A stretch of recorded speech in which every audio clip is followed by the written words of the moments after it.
Hello guys, this is Rom Tips. Today I show you how to make a waterfall chart in Google Sheets. Okay, subscribe and give me a like if this video helps you, because your feedback helps me and show you how to do it.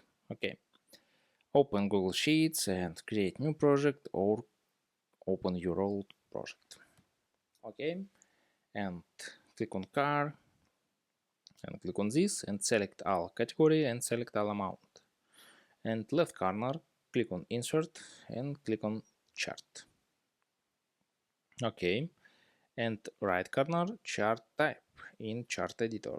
Click on this and scroll down and search other and click on waterfall. Okay, and as that's all. Subscribe and give me a like if this video helps you, because your feedback helps me. Bye bye.